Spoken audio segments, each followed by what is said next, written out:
This is that place, Father, where you lead us. Faith without borders. Lord, I pray tonight in Jesus' name,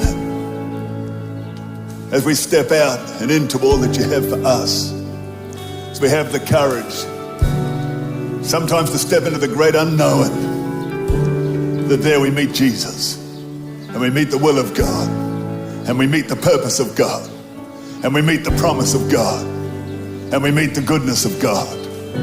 Lord, give us that courage. Give us that Holy Spirit boldness to keep on trusting you, to walk on those waters.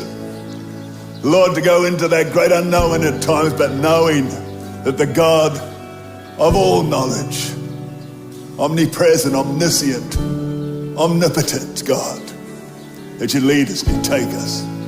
Father, we thank you for what you've accomplished here tonight. Lord, it's only the start. We're excited about Jerusalem, the temple, just a couple of days' time. Father, we thank you in Jesus' name. Amen. Amen. Amen. You guys be blessed.